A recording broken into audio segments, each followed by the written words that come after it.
of myself, I have pale skin, brownish blonde hair. I'm wearing a navy blue buttoned up shirt with a black jacket over it. We also want to say Stuart's Opera House is committed to our mission to be a regional leader in the arts community, a center for public expression, and an economic development partner for Southeast Ohio. We acknowledge that our historic theater sits on the traditional homelands of the Shawnee, Adena, and Hopewell peoples. We recognize the ever-present systemic inequities that stem directly from this painful history of colonization and commit ourselves to respecting and reconciling this long history of injustice. Stuart's is committed to being more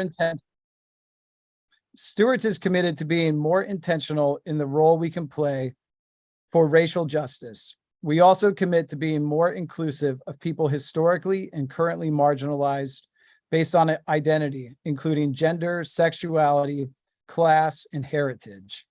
We wish to publicly express that hate and systemic oppression have no home in our organization. For tonight, I will be monitoring the chat as well as keeping an eye on the YouTube stream. And now for what's most important, I want to introduce Carrie Gunter Seymour, your host for the evening. Carrie Gunter Seymour is the Poet Laureate of Ohio. Her poetry collections include Alone in the House of My Heart, Ohio University Swallow Press, 2022, and A Place So Deep Inside America It Can't Be Seen, Sheila Na Gig Editions, 2020, winner of the 2020 Ohio Poet of the Year Award. Her work has been featured on Verse Daily, Cultural Daily, World Literature Today, The New York Times, and Poem a Day. A ninth generation Appalachian, she is the editor of I Thought I Heard a Cardinal Sing, Ohio's Appalachian Voices, funded by the Academy of American Poets and the Andrew W. Mellon Foundation, and the Women of Appalachia Project's anthology series, Women Speak. Gunter Seymour is a retired instructor in the E.W. Scripps School of Journalism at Ohio University, an artist in residence at the Wexner Center for the Arts, and a Pillars of Prosperity Fellow for the Foundation for Appalachian Ohio. Please join me in welcoming Carrie Gunter Seymour. Thank you, Adam, so much for that wonderful introduction. And I always love that you speak about the land and our obligation to those who once lived here. I want to thank all the wonderful folks at Stuart's Opera House. Devin's not with us tonight. Those of you who are regulars may realize he's not with us tonight, and he's very busy. He's working on the Rocky Horror Picture Show live theater event, and we're very excited for that coming up. I want to thank all of you for joining us this evening, and all of you who will eventually stream our program from Stuart's YouTube page and my personal Facebook page and Twitter pages, all available just after tonight's event.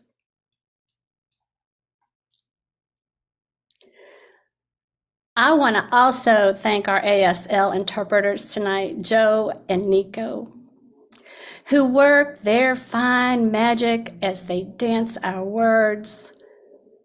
And I want to thank Devin and all involved for setting up transcriptions as well. So for those of you who care to, you can click on transcription tonight and read as well. So I am a pale-skinned woman with long, straight, blondish gray hair.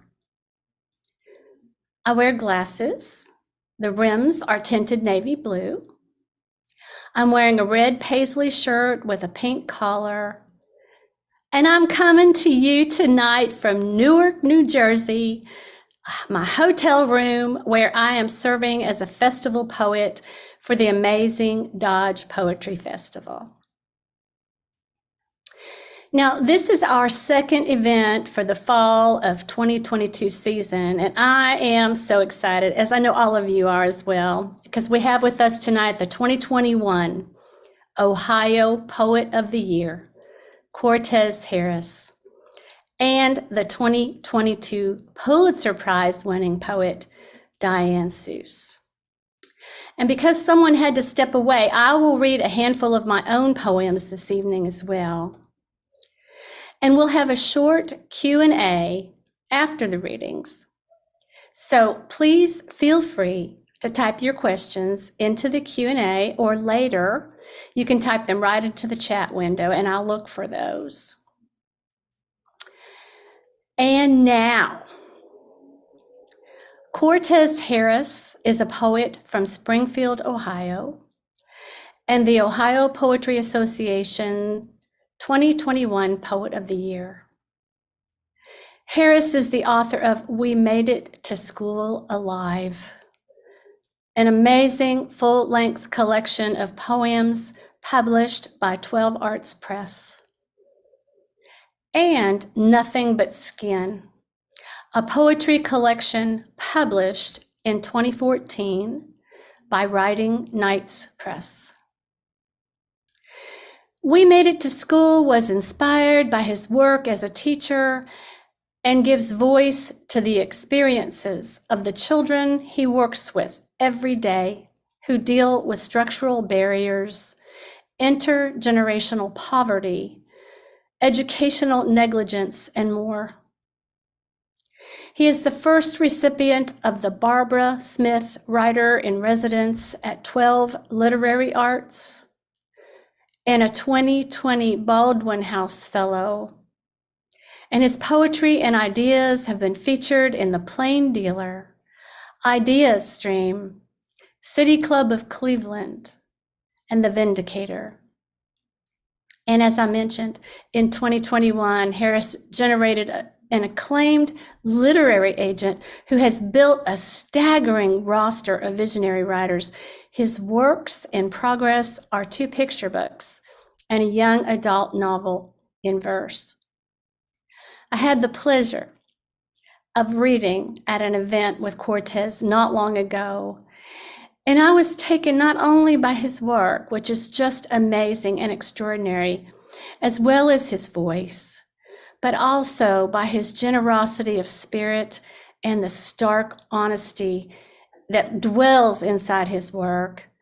It is my joy to welcome Cortez Harris to Spoken and Heard.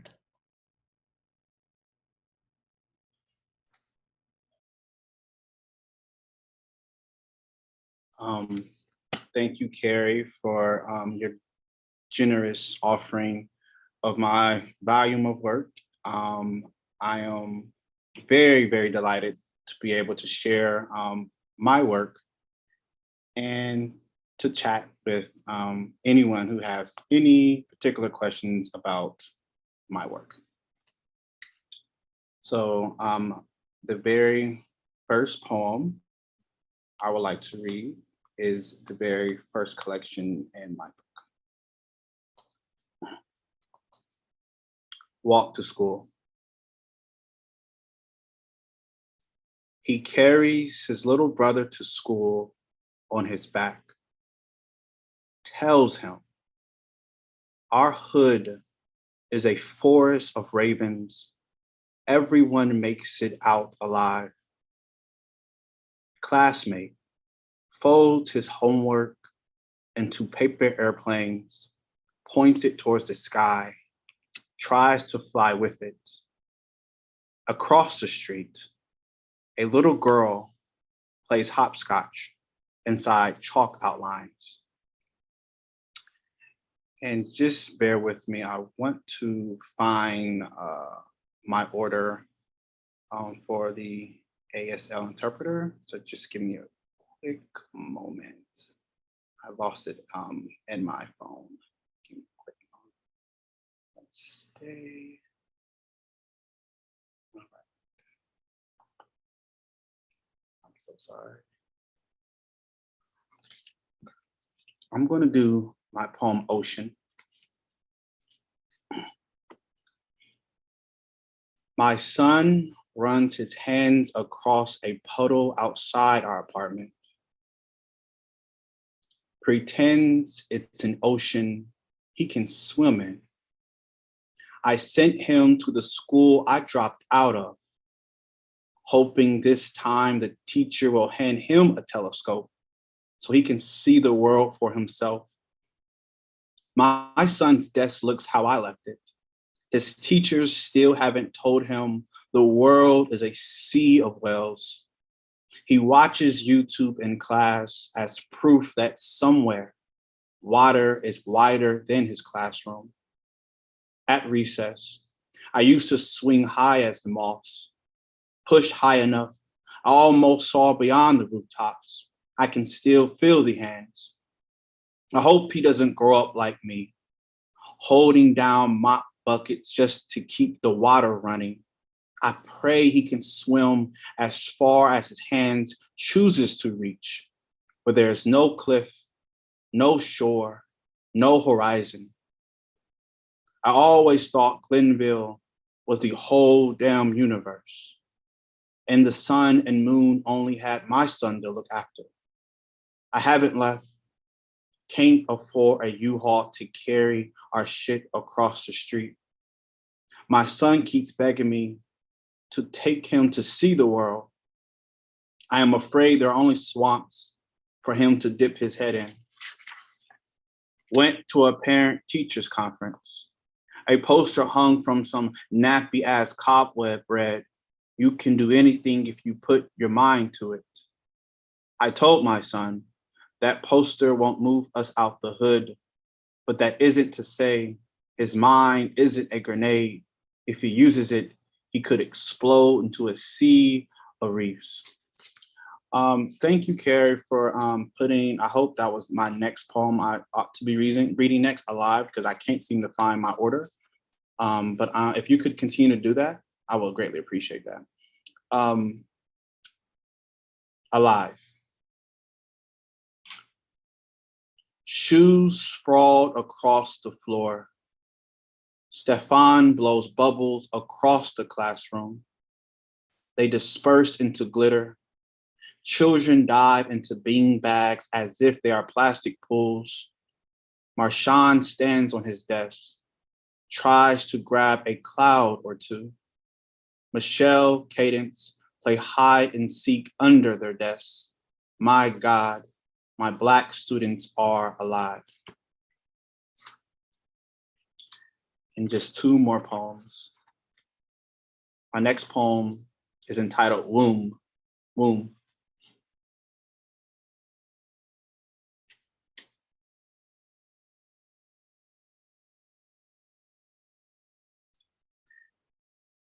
Mr. Harris, we don't have a lot of money. We have one bedroom apartment with books as amenities. Before my daughter was born, I bookmarked her. Wanted her to know she will likely become a story I was preparing her to read. My womb is an archive. When she was an embryo, a leaf I read fell in love with her. The lips she formed reads to me now. She found my baby tooth inside the mouth of my favorite book. Some magical habits can become a new universe. Thank you. And my last poem is my shortest poem in my collection. It's entitled Good Day.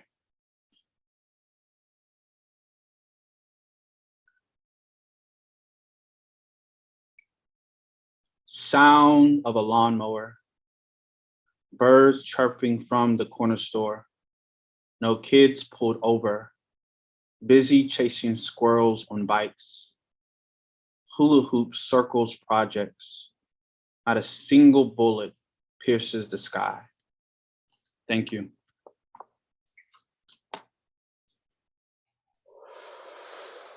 Cortez, I just have to tell you, you always just lay me out. I mean, I love your work so much. And I made note of this. I sent him, I may not have this exactly right. I sent him to the school I dropped out of.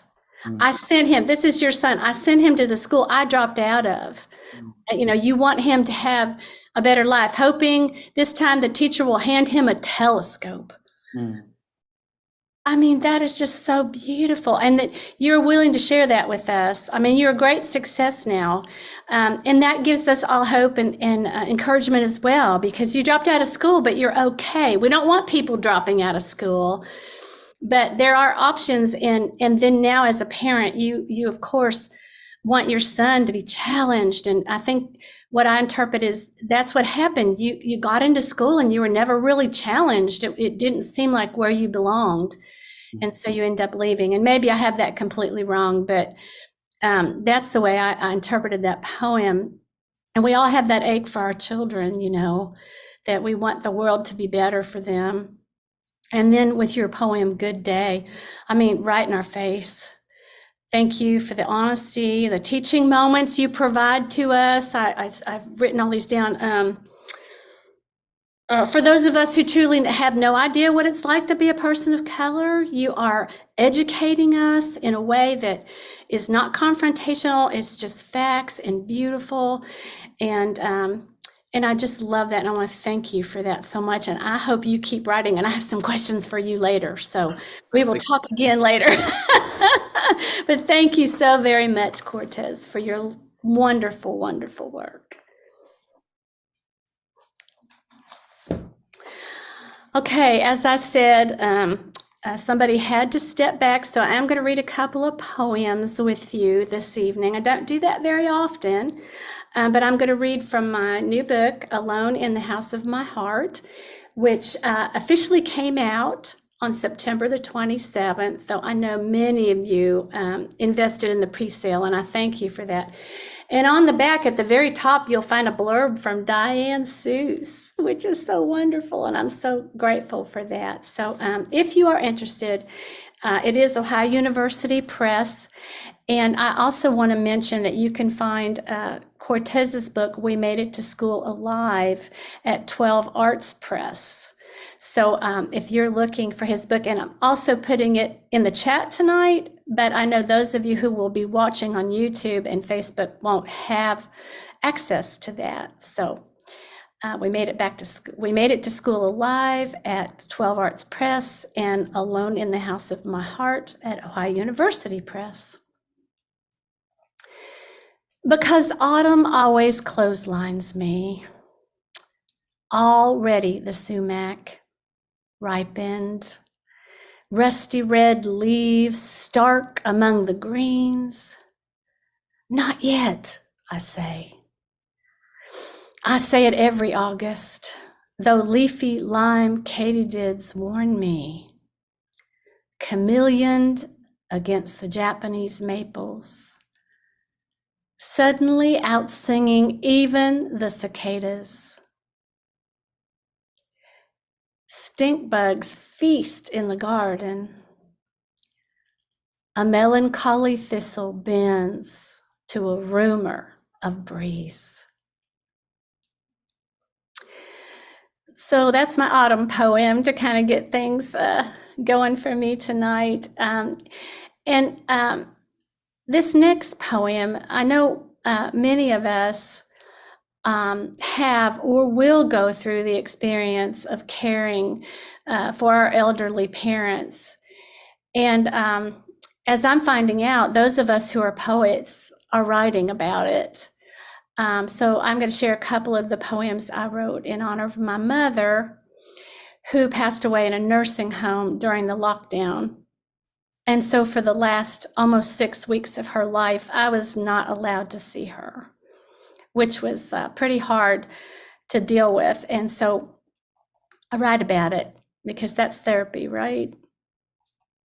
So this is Do Not Disturb.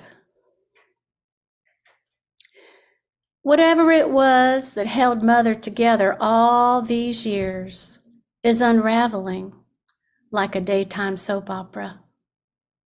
Turned out like the dusk of her underbed, pacing the kitchen, hands churning air, as if word for word was the same as moment by moment, repetition the answer to prayer.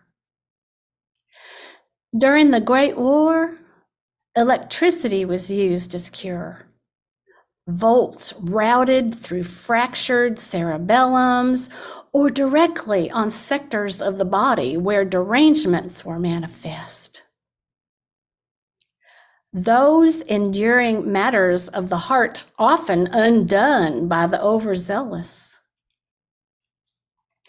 Cracked as a broken mirror and all its mess, her hours declined to halves, halves to minutes, an empty frame, all that remains of the what, the where, or the not of her. I think I'm going to skip outside her window and I'll move on to I look for my dead mother in New York. So again, I would like to point out that it was a very surreal experience to know that my mother was in the last 6 weeks of her life. We did know because she was quite advanced in her dementia, and it was obvious that she was in the last days of her life. And I wasn't allowed in even to come up to her window. They just weren't even allowing that. I think everyone was so very, very paranoid in those first few weeks when the shutdowns began. And the thing that gave me solace is knowing that I was keeping others from perhaps getting the virus by not hanging around and not being with her. And in the one blessing was the dementia, actually, because I don't think my mother realized that I wasn't there per se. And there were lovely people taking care of her. So this poem is called I Look for My Dead Mother in New York.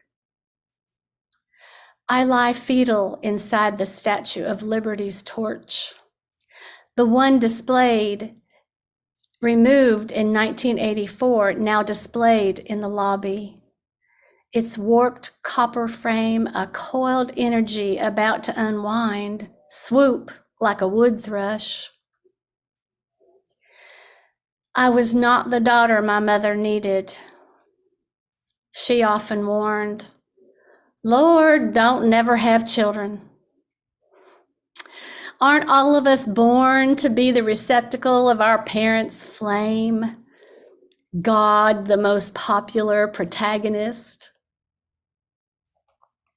Like the lady, my mama was most beautiful in sunlight. Puckered apron, trowel in one hand, Bible raised in the other, tired, poor. She kept a clean house, grew collards and heirloom tomatoes striped to stakes like sinners begging the lash, sewed all my clothes, a wisp of prayer with every up down of the needle, trusting one day her willful daughter would fettle herself out. Healed under my mother's eyes the smudge of every lusterless day she endured. This dream, a wood thrush taking wing, tittering, too late, too late.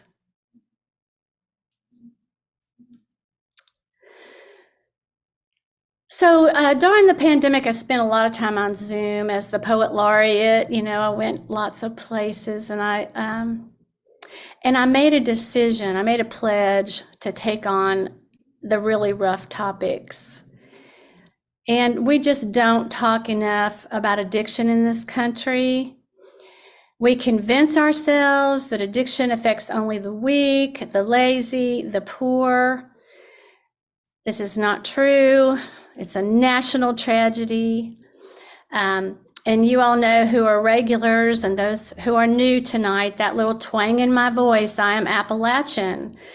And it's real easy to say that, oh, you know, Appalachians are either drunk, stoned, or on drugs. And again, that just is not true. And it is a national tragedy. It's not an Appalachian one. So I do write a good number of poems about addiction, and this is one I'd like to share with you all this evening. It's called To Save a Life. We did what we could, hid the bottles, drove what was left of him deep into the yawning hollow, built a campfire, drank water from a long-handled gourd, a galvanized bucket. We set up tents for triage, counted his breaths, worried over irregular heartbeats, sweats, persistent vomiting, his jacked up adrenal system. We waited, listened for a canvas zipper in the night, each long, slow pull a call to duty, our legs folding over duct-taped camp stools tucked tight around the fire, his gut-fucked stories stenched in blood and munitions, overpowering the wood smoke's curling carbons. Crows haunched on branches behind our backs, sentinels silent as we wept. We doused him in creek water, a sharp sheen of moon over our bones, recited communions, sang songs our mothers taught us in the womb. Every neighbor dog and coyote within earshot, barking hill to valley. Some people think they don't deserve to be loved. Every story scratched into the dirt and ache. That week, down in the lower 40, we all got born again. It was hard to say who saved who.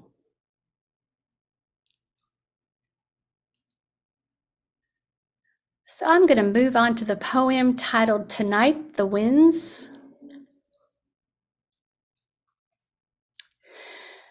The winds tonight could be beautiful if they didn't feel so raw-boned. I watched the yard shift, spring blooms ripped from stems, bodiless wings, mangled chroma littering the grass, the creek blurbering. I'm toting a notebook, a stray felt-tip pen, pink ink. Scraps of verse ride climbing currents. I take them as they come. Consider failures, margins of loss. Each word a blush. Soon, rain will muscle its way, insist on its place. I will run. Fawn fleet in the pale leaf light, notebook, a slipshod shelter. Pray, none of the bones the creek spits up will be mine.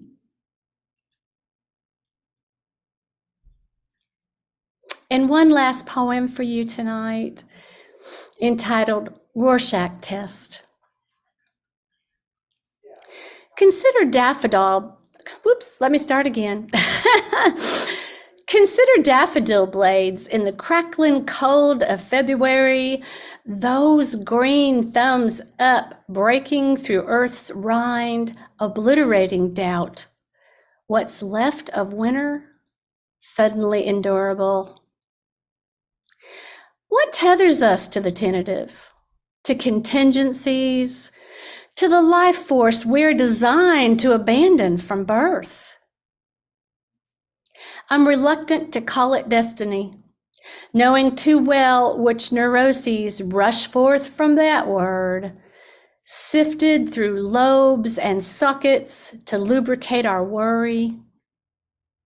Listen, there are things to love about failure too. Sometimes we make mistakes. Call them coincidence, trapped like thirsty sponges between memory and the moment, our imagined selves the deal we make. Aren't most of us, in fact, still children mishandling oversized bodies, echoing songs seated in our mind's eye? We pump our legs on a playground swing, Avoid the dare to jump. The grass beneath our feet healed to death. The slaughtered ground, a pit of sharps and flats. Scars, the shape of shattered hearts stamped into our elbows and knees. Thank you all so much for listening to my poems tonight. It was a great honor to read tonight with Cortez and Diane. And without any further ado, Diane Seuss's most recent collection is Frank Sonnets from Grey Wolf Press, and is the winner, as if nobody would know this, but the winner of the 2022 Pulitzer Prize in Poetry. Still Life with Two Dead Peacocks and a Girl, also from Grey Wolf Press 2018, was a finalist for the National Book Critics Circle Award and the Los Angeles Times Book Prize in Poetry. Four-Legged Girl, Grey Wolf Press 2015, was a finalist for the Pulitzer Prize. Diane Seuss is a 2020 Guggenheim Fellow. She received the John Updike Award from the Academy of American Arts and Letters in 2021. Seuss taught in the creative writing program at Kalamazoo College for many years and has been a visiting professor at Colorado College, the University of Michigan, and Washington University in St. Louis. She was raised by a single mother in rural Michigan, where she continues to call home. And like so many who I invite to Spoken and Heard, I know Diane from interacting with her through social media. I'm a huge fan, like all of you as well. And as an observer of her interactions with others online, I can tell you this: Diane is kind and incredibly generous in word and action. In Appalachia, we say it like this: I have never once seen Diane get above her raisin. And for those of you who are scratching your heads at that, let me assure you that it is a high, high compliment. And it is my great honor to welcome Diane Seuss. Thank you so much. What a beautiful introduction. What a gorgeous, gorgeous introduction. And I'm so moved to be reading tonight with Carrie and Cortez, who, are writing poems about real stuff, parenting and addiction and teaching and schools and, the stuff that compose our lives. So thank you for the beautiful readings, you two. And thanks to all of you who are listening, and to our fabulous ASL interpreters, and Adam, our tech person, and to Stuart's Opera House for virtually hosting us. So without further ado, I'm going to read some poems from Frank Sonnets, my most recent book. And again, thank you, Carrie, for inviting me to be part of tonight. Okay. The problem with sweetness is death. The problem with everything is death. There really is no other problem if you factor everything down, which I was no good at when studying fractions. They were always using pi as their example. Rather than thinking about factoring things down, I wondered what kind of pie. And here I am, broke, barely able to count to 14. When people talk about math, they say, you'll need it to balance your checkbook. What is a checkbook? And what indeed is balance? Speaking of sweetness, for a time I worked in a fudge shop on an island. After a week, the smell of sweetness made me heave, not to mention the smell of horses. It was an island without cars, shit everywhere. When I quit, the owner slapped me.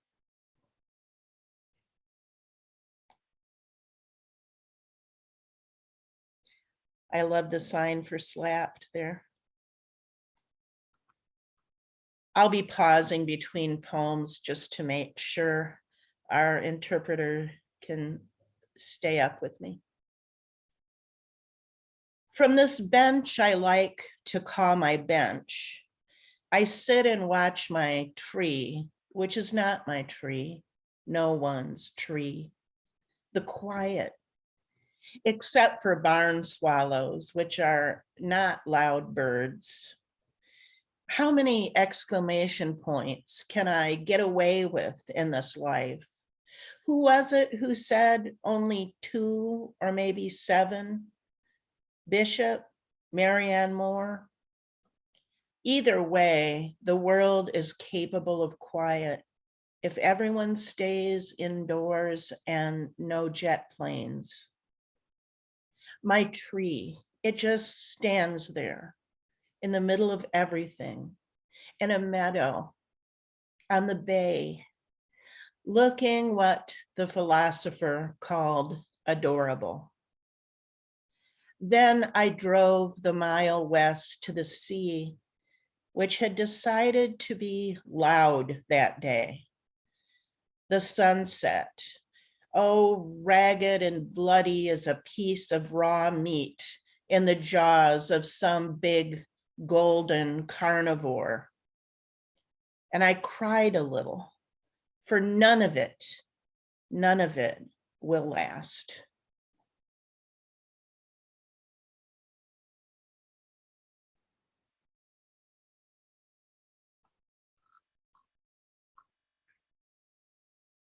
My earliest memory is telling myself stories without words, starring the decal dog, cat, and butterfly on my crib headboard. I couldn't talk yet. Then my mother coming in the room to pick me up. I lifted my arms. It must have been my mother, though I've never called her mother in my life. I call her by her name, Norma, and I always have. Another early memory is getting lost in a toy store, finding my mother and encircling her legs with my arms. But it was not my mother. It was another lady, a stranger. And from then on, toys too were strange.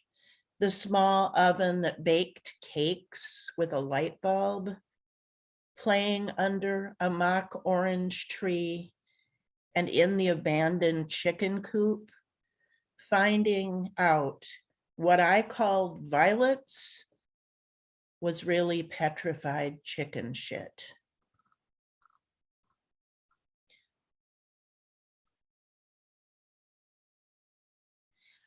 I'm going to skip the next poem, interpreters, and move on to I suck so many cough drops.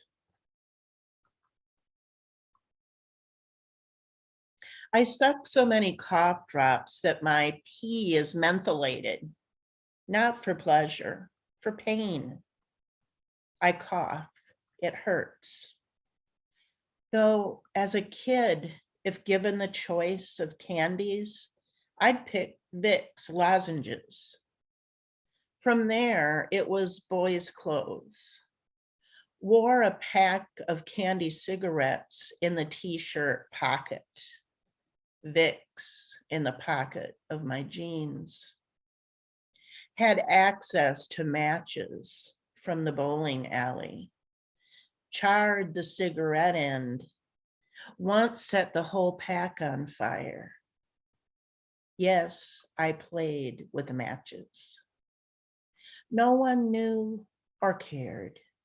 That was my luck. I learned early to swallow pills so I could take knockoff one-a-day vitamins we got free from my mom's friend who worked in the pill factory. I'd suck off the sweet coating before swallowing the iron that made my little turds black. I was glad my dad was sick. It gave me access to him. I could sit next to him and hold his cold bones in my hands, trace the blue veins and the incision that wrapped his torso like a feather boa or a boa constrictor. I was a quiet child, but I schemed behind the silence, already setting up the terms of my survival, like chess pieces whose royalty I coveted. Black Army on a stolen board.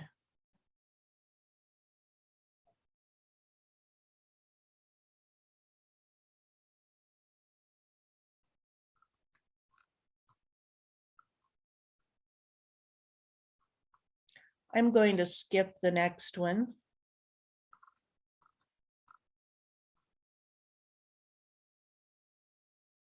This kind of moves out of childhood. All things now remind me of what love used to be. Swollen cattails in lonely places, gluey conditioner in my hair, firm books, their variegated spines, swirl of words like a stirred cocktail, world, umbilicus, pulsing, asterisk. The past is this: to have been young and desirous, and to be those things no more. In the future, the cattails will explode without me. I pray they will not go unseen. Who will ride the cemetery horses? Incorrigible blonde forelocks blowing in their eyes. Back when I walked through cemeteries, commenting on the strange names, the present tense, to take a loveless path is to court a purple blue emptiness, like a disco or a grotto, or the cave where dead bodies are stored in the winter. Excuse me, when a shovel can't break through frozen ground. I have seen such spaces. I've been alone in them. Sound of water lapping, animals calling to each other, echo of my own breath, smoke pouring from my mouth in the cold, memory, interloper in the corner who means to kill, heavy rock in its hand, and poetry. This poem right now, this one night stand. Excuse me, I have a tickle.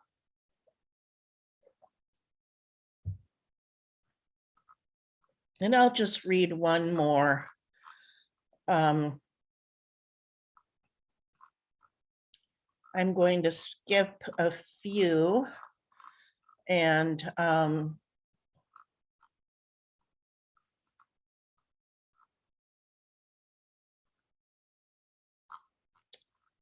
I'll go to the last poem, begins, takes time to get to minimalism.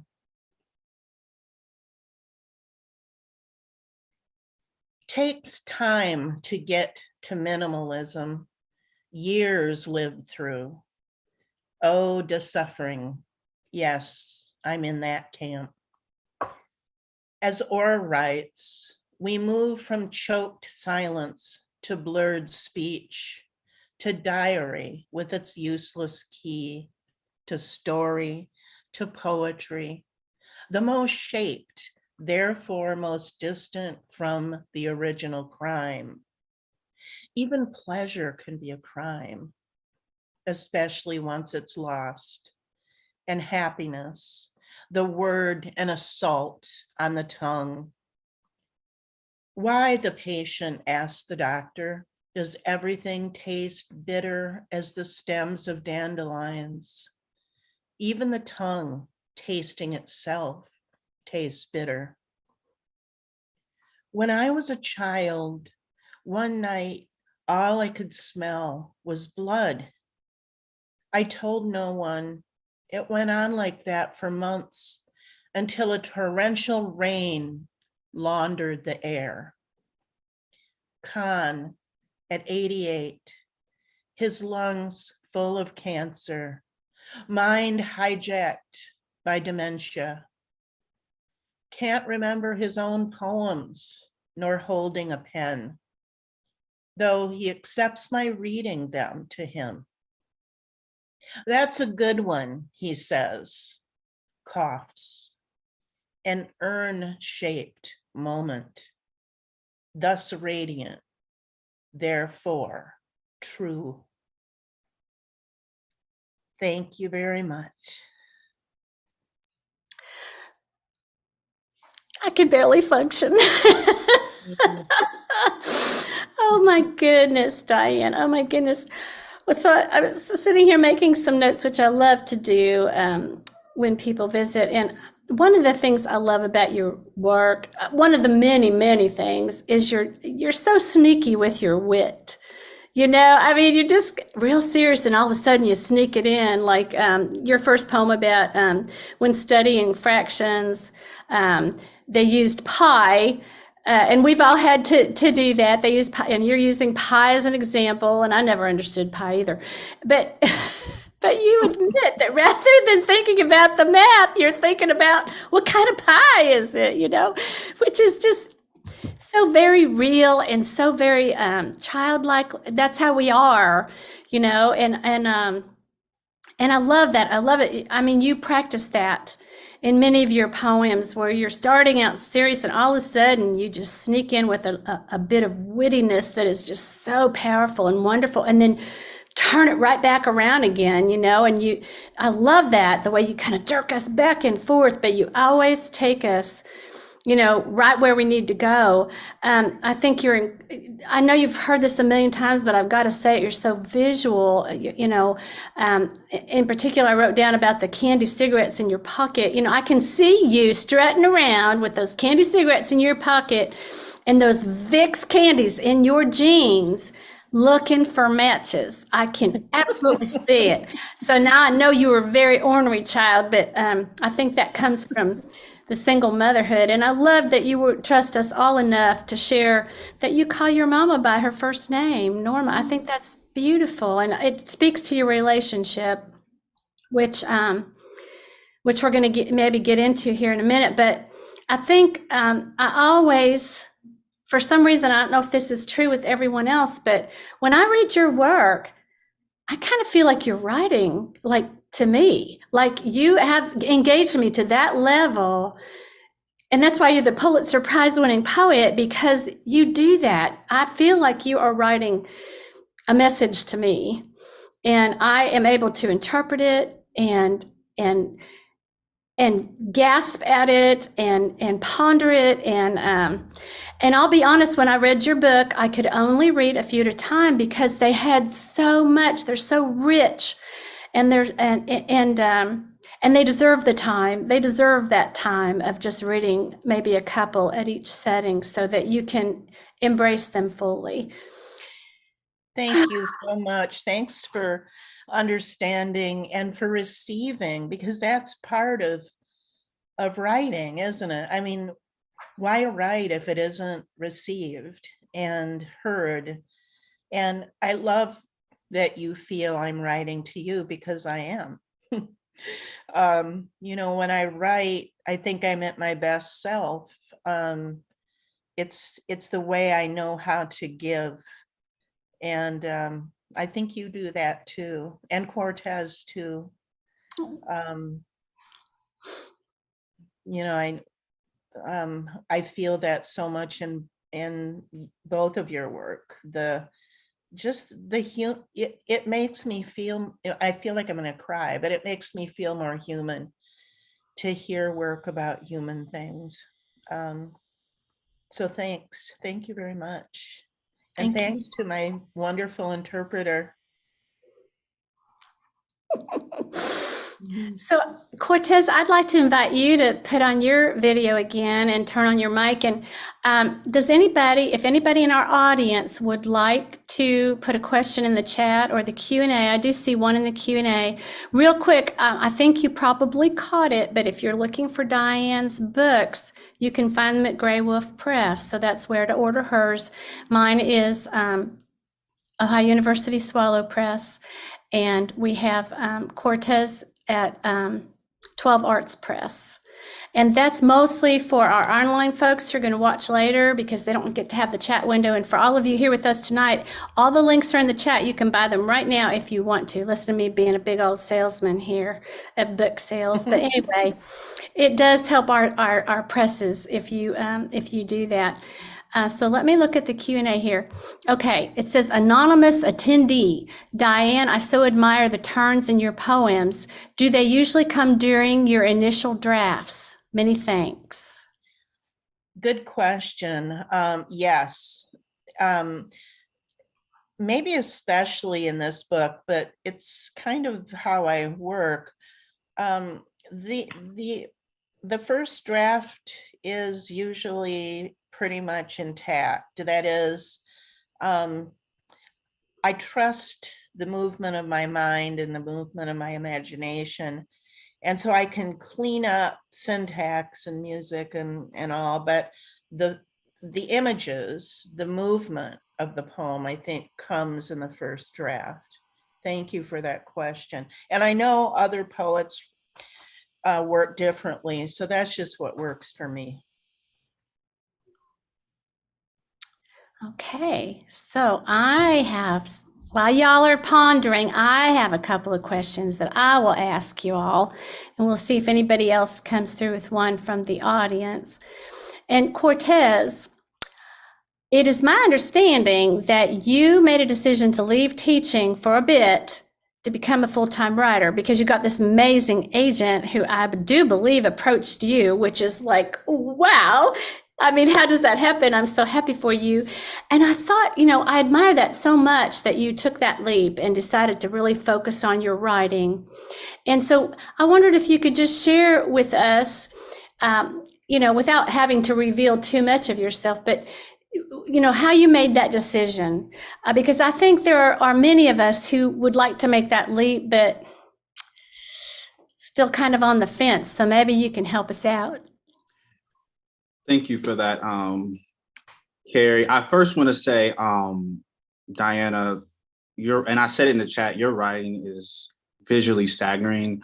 I'm really like enchanted by like the childlike sensory in your writing. Like the child sees everything without words. The child as an observer.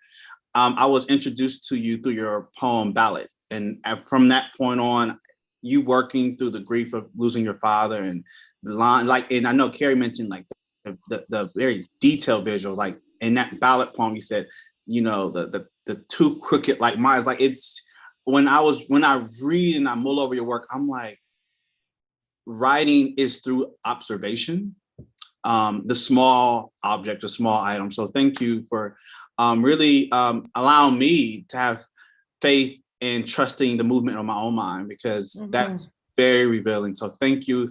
I feel like just listening to you, I'm a better writer. I think all of us listen to you, we're better writers. I know Carrie. What a beautiful thing to say. And I noticed There was a tooth in one of your poems, wasn't Yeah, there? yeah. Yeah, what is that line? Because I wanted to write it down. She found my baby tooth inside the mouth of my favorite book. Oh my God, that's such a great line. Thank you. We should do an anthology of That's tooth it. poems. There we go. Yep. An anthology of tooth. So, and Carrie, to answer your question, that's a loaded question. And I'm gonna do my best to try to like consolidate my response. I honestly, here's the thing. When I first garnered a literary agent, and it was a very agonizing process. I mean, because my agent happens to be a writer and an editor.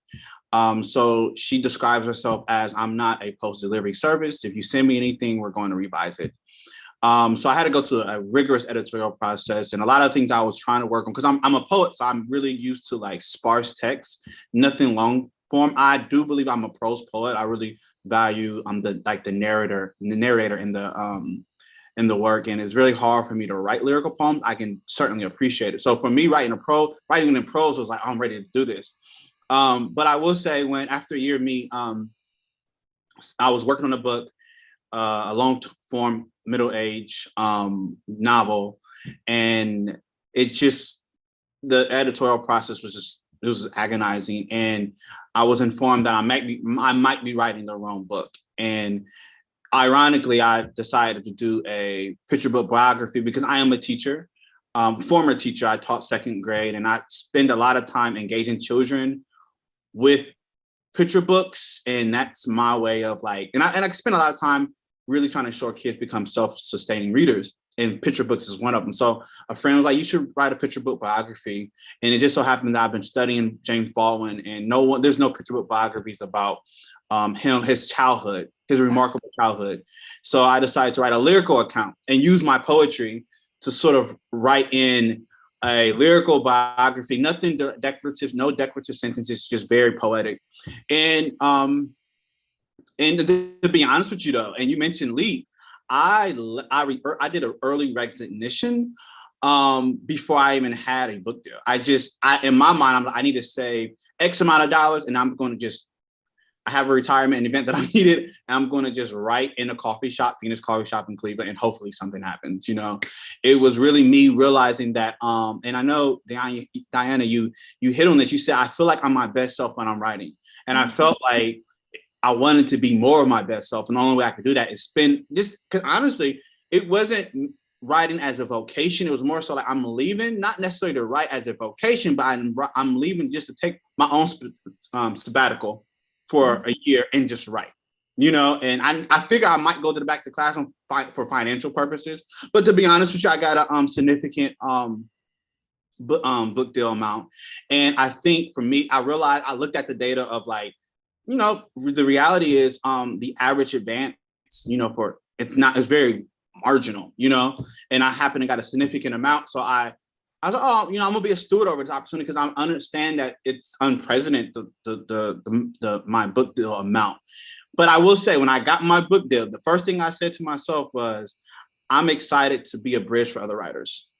I have a really, I believe in my agent, and I knew at that point, I'm like, if I can get in this door, then I can open up the door for many people. So I was more excited about the possibilities in helping others to break into the major publisher, or if that's something they choose to do. And I feel like I have that path to support other writers. So I love that. I love that. I feel the calling to serve as well, obviously. And I love that when we can think of others, it enriches us so profoundly. It really does. It puts icing on top of the cake every single time. Thank you for that. Now I'm seeing all kinds of questions coming up in the Q&A. So let's see what we got. Okay.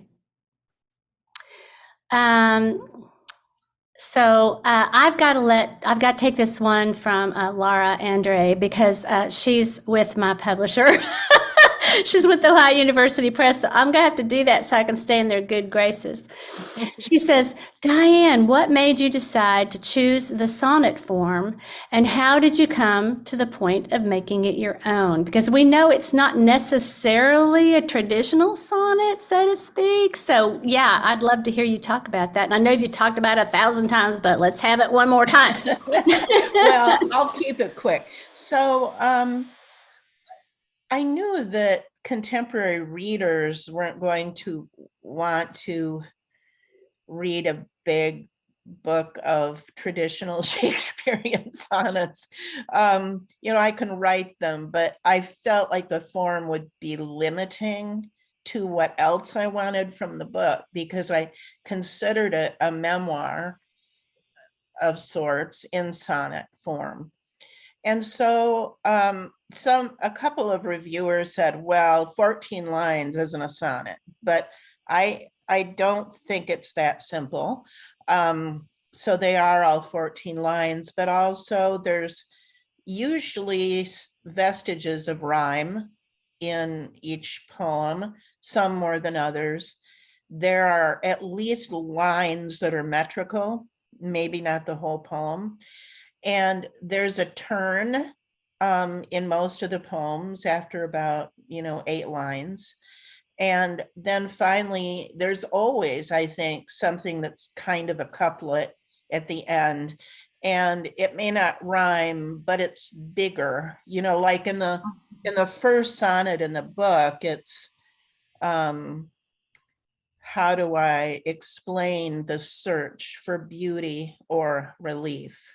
So, that's a bigger statement, a more rhetorical statement than the more image directed lines in the rest of the poem. So those are the things that I did to sort of hold to the sonnet, while, it became a container for my life, my voice. And so anybody who practices that form or any other traditional form, you're filling it with your own spirit. And then finally, I really happened upon it, like I do everything else in my poems. When I came to the first poem in the book, it ended up, well, that's 14 lines. And I like that sonnet thing. What if I wrote a memoir in sonnets? And it was sort of that quick. So I guess I trust my intuition. And I really do feel like I rely on the spirits to guide me. I think my own little self isolated from other forces isn't that smart, but I I feel like I get a lot of help from the other side. Oh, that's beautiful. Oh man, I love that so much. Cortez, why don't you make a few comments about form? Have you worked in forms before? I know most of the work I've seen, you're kind of like me. You're kind of a free verse writer, and maybe I'm completely wrong. So I want to give you a minute to talk about how you feel about poetic form or craft. Yeah, there was this great book I read about form, and something that I stuck to was using form to strengthen your free verse. Mm-hmm. So I'm very sensitive to form. Sometimes I use form and I break away from it. I know she mentioned the sonnets. I like the crown sonnet. I like poetry form, so like couplets, and yeah, I tend to gravitate towards form to just kind of give me sort of, I do echo form, but I also like to bend form. So yeah, and I think, and when I found, because I initially wrote in free verse, that was how I wrote. And for my collection, I was looking at form. I'm like, oh, I really want to learn them so I can bend them, and it will perhaps make my free verse a little bit more tightened.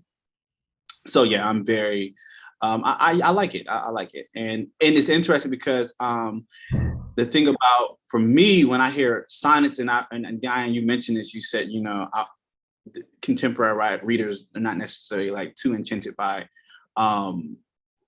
like traditional form, but like I think that's the art of having permission to bend form. And frankly, it's just I think it's also for me. I consider it like play, just have fun with language. So yeah, it's still there. The bare bones of it are there to kind of, for me, a lot of what I write about in this book is difficult, especially my son's drug addiction. And to feel that form holding me up was very, very helpful. So I think the more you go out on a limb in your work, the more you may need something other than sort of, when we say free verse, I think that's a form too, but I think we need to rely on form to keep us, from flying off the page. Oh, that was just sounded like a poem right there.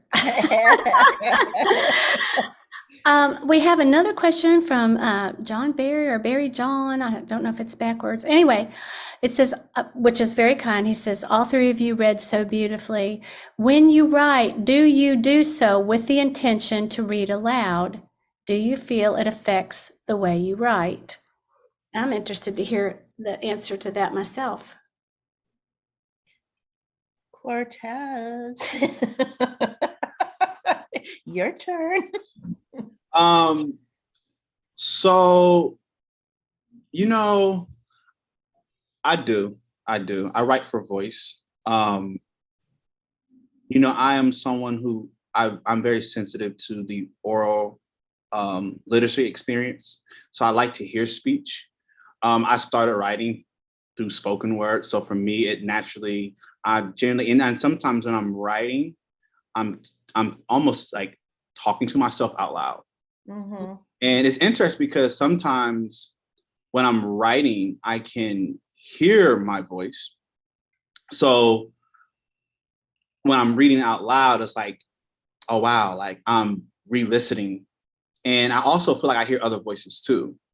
And I also feel like sometimes when I'm reading, and I had this experience today, I feel like there's a spirited part of me who, if I'm projecting, if I'm reciting out loud, then I like to think someone else hears their own voice. So I do read with the intent of using my voice. And I also personally like the experience of someone being able to listen in on me to strengthen their own voice. So, how about you, Carrie? Well, I was just sitting here thinking about that question, and it's how I learned to make line breaks. I would read my work and then I would know where to break the lines because I was doing it naturally, right? And so when I teach workshops, I always remind students, read your work out loud, make sure you've got your line breaks in the right place. And it really helped me. That's just very rudimentary, but I have to say, I don't think I write my work thinking I'm going to read it to an audience. If that's part of this question, am I thinking when I write this, how it's going to sound? But of course, I want the music in there. Of course, I want to use devices that create music and cadence and maybe take advantage of my twang a little bit, Hell yeah. Yeah. And yes, earlier on, Diane says my next book has to be titled Twang. So now I have the challenge. And don't y'all steal that either. That's my hot So I'm not as dedicated to it as Cortez mentioned he is, but I definitely read them out loud to myself because it strengthens them. I can just tell if they're weak. If they seem weak to me, then they're going to seem weak to others as well. So I think that's how I approach that. But I'm the person here who is a non-trained poet. I'm a non-academic poet, so I have to come at things sideways. So y'all probably better not take my I'm advice. not trained. I mean, I train myself like a dog, like a Yeah, dog. me too. Yeah, I mean, I learned by reading and by doing. But yeah, for me, I'm not thinking about the afterlife of the poem, but I do compose in my head first. So I'm like chopping broccoli and I'm thinking lines, or when I had my doggies, I'd walk my doggie and the lines would come. And so by the time I hit the page, it's I'm already hearing it, the music of it, and how it's gonna live on the page.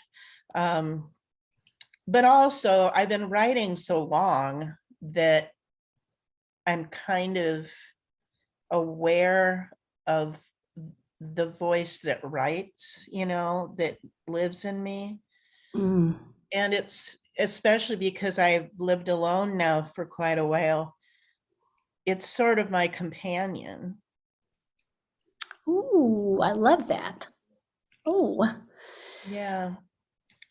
Okay, let's see here. Wendy Drexler. Diane, in my workshop, we are reading and discussing each Frank sonnet one by one and are almost at the Wow. end. Can't bear to say goodbye. So we're going to go on to Four-Legged Girl. Isn't that Ooh. wonderful? A question about your poem, Romantic Poetry in the New Yorker. Oh, and I forgot to mention that. Forgive me, Diane, because that just happened. Well, we were just made aware of it. You would have known quite a while ago, I'm sure, but it says, are you thinking of a particular form with those 10-line stanzas? So maybe yeah. Ooh, smarty pants. And can you share the shape or arc of your new book, or are you willing to? Sure. I'm an open book, man,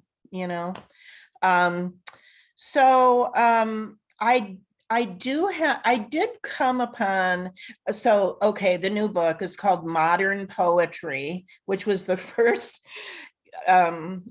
poetry class I took in college, in undergraduate school. And I knew nothing. And the title poem is about sort of knowing nothing. And I decided after Frank and writing these short sonnets that I needed to really change it up. I try to do that with each book. And so I decided to write mostly longer poems in free verse, which freaked me the heck out. Because, I was kind of married to that form for 4 years or so. So we got a divorce, the sonnet and I, and I started writing long with some shorter poems in between. But yeah, the arc of the new book, it's a lot about poetry. It's a lot about not about the pandemic overtly, but about the political situation in the last few years and the pandemic and the isolation and surviving it through language, sometimes not very well. So those are I really put poetry up to the X-ray machine, and really it's kind of a book about deciding if poetry matters. So those are the stakes in the book. And the 10-line stanza, I just kind of decided if I do, in quite a few of the longer poems in the book, I'm doing that 10-line stanza. It just seemed 10 is a good number. And I think, I don't know, it just seemed sort of to call to old poems. I talk about Keats in that book and other older poets, and I kind of hold on to them as a source of connection. And 10 just seemed to help me do that. I love that. I love Don't that. you ever think that if people listen in on poets talking about their process, they'd be like, what the hell? Well, they're asking questions, so it must be working out okay. Um, Cortez, did you get to tell us enough about your new projects? I mean, did we get titles or anything? And forgive me if I missed some of that. I get so excited sometimes that I miss some of the details, but I want to be sure that you can tell us what you've got coming up as well. Yeah, so I will be so it's a 3-book deal. He And says so modestly, it's a 3-book deal. it comes with a lot of pressure. Oh, Easy pressure. But yeah, the first would be a book of a biographical account of Jimmy's remarkable childhood. He's one of the I believe America's greatest writers and thinkers, and I'm just excited to talk about the child Jimmy. And then there is a book, the second book, which will be another picture book, which, I'm still a teacher at heart, so I'm excited to write for children. And it's really me telling a story, which is an echo of my life. I mean, they may not know that, but my complicated reading history, being someone who was a child and measured themselves based on the labels that was projected on me, such as having a IEP and poor reading comprehension, poor writing expression, and my complicated relationship with reading and writing. And so yeah, what I want to do is the second book it's my intent to sort of humanize a writer who is labeled a struggling reader, or humanize a reader who have heard messages of you're not a reader. I think we're all struggling to read. We're all trying to become writers. No one has mastered the English language. So I'm really excited about that project because I hear that a lot from teachers. Like, oh, I've heard a story of someone asking, quite frankly, a teacher, do you have a school library, a classroom library? And a teacher's response was, oh, we have a small library over there, but our kids can't read, so we don't really value just a classroom library. So I really want to just sort of like shift the paradigm, and instead of teachers saying, this child cannot read, it's even proficient readers make mistakes in literature. And even proficient readers, they trip over words, and even proficient readers have to go into dictionary and study language, So I want to normalize that kid who allegedly is struggling to read. And then the third book it will be a middle-aged, novel about, my relationship to reading. I mean, it's of course to be fictionalized, but it's all going to be sort of inspired through me, just my coming of age with reading and writing, and trying to just believe in myself as a literary citizen. That's so cool. That's so great. I'm really excited about all of that. Some very important work. Yeah. And the person who saw that in you, saw all that in you, and has taken it upon herself to help you make this happen. I think that's just pretty amazing and wonderful. And Yes. wow. Yeah, and I have this, and I it's wild because I wish someone told me early on that, like, well, my experience that like writing happens at first. It can be a very devotional, like, solitary experience, but like once you get to like trying to reach publication, there's editors, and Mhm. I didn't know that. I thought that writing, you do it alone, all alone. And I'm learning like, oh, I have a wonderful editor, a wonderful team. And it just sort of affirms that like, oh, it's like to write through this world, you need other people's to support you along the way. So that's just been a very revealing experience for me. Such a good point. Yeah. I'm so My glad you. editor at Grey Wolf is Jeff Schatz. And I mean, he's probably one of the closest, Mm. I don't even know what to call it. He's not family, he's not companion, we're friends, I think, but it's something else. And there there's a way he knows me that nobody else does through looking so closely at my words. And, you know, to feel that support makes me much more likely to take a risk. Mm. Like, he's like the sonnet as a person.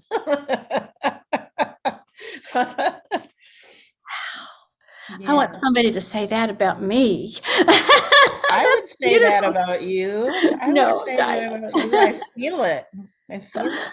Oh, well, thank you. I wasn't fishing for a compliment, but thank you. You Fish, know, girl, fish. this has been an extraordinary evening, and I want to know, Diane, was there anything else that you wanted to offer, or do you want to shout out a favorite, your current favorite poet, or anything else like that before we go? And Cortez, I'll be asking you as well. Anything else? Well, I guess I just want to encourage people not to just read what just came out or what's current and contemporary, but look for the elders, you know, because even when they're flawed, we can learn a lot from them. And more, I need them. So that's all I'd say. There's a great book out now. It's a biography of Keats, and that's sort of both, it uses his poems and sort of literary criticism to tell his life story. And that book became so important to me as I wrote what's coming up. So yeah, read the elders. What about you, Cortez? You have anything you'd like to add? Well, you know, I'm going to be reading more of Diane. So I'll send you a book. Please, send me your address and I'll send you. I promise you, that's who I'm going to be mulling over. Yeah, I'm super excited. Just thank you. more into your work, which I know is same. I'm so glad we made this connection because I hear you. Thank you so much. Oh my gosh.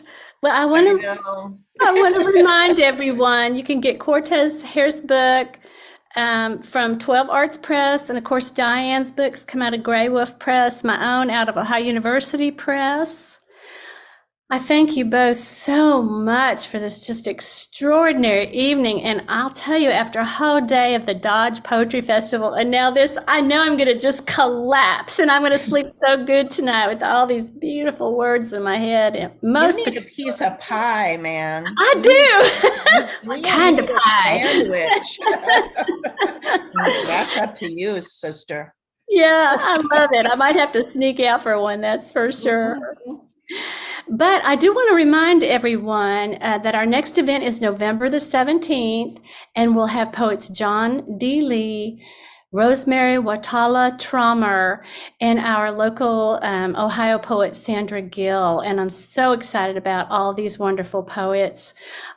Extraordinary work, really, from these three upcoming as well. We just never have a bad evening here at Spoken and Heard. We've been so lucky to have the most marvelous folks come and join us. So I do want to thank all who came out tonight and all who will stream later. I want to thank you, Devin and Adam, for having us tonight, and all the fine folks at Stuart's Opera House. I want to thank Joe and Nico, our amazing ASL interpreters. And again, all of you for joining us tonight and when you stream. So until we meet again, be safe, remain vigilant just a little while longer. And I'll just say good night to everyone. And thank you so much for coming. Thank you, everybody. Thank you, everybody. Thank you. Have a wonderful day. Cortez, send me your address on email. I will. Absolutely. Okay. I'm going to do that. All right. I'll send you books. All right. Thank you. All right, bye. Bye, everybody. Thank you, Carrie. Thank you for coming, y'all. Get some rest. Get all this poetry crap out of your mind. Oh yes, I'm about to watch basketball. Thank you. I need to hear that. Oh, watch it, watch it, watch it. Who's playing tonight? My favorite team, Clippers, Los Angeles. Oh, interesting. You know, Detroit is doing I hear. really well so far. All right, that's good. You know, that's my team. I have to be loyal to Michigan, but Of course. So yeah. you live in Detroit? I live in Kalamazoo, but I can get the Pistons here. So, Awesome. It was wonderful talking to you. oh, you too. Thank you, everybody. Thank you, Right. interpreters. You're so cool. You're so badass. You're cool too. Thank you. Bye-bye. Bye, everybody. Our recording did stop, so I'll officially say goodnight to you all. Again, Diane, Cortez, Nico, and Joe, Adam, Devin, thank you all so much. I mean, it takes a village, and I just love doing this. I love my job. I'm the luckiest woman in the world. So thank you all so very much for being with me. Thank you. And, I leave here feeling good. So thanks a lot. Yay. All right, everybody. Night, Take everybody. a great evening. Good night. Bye.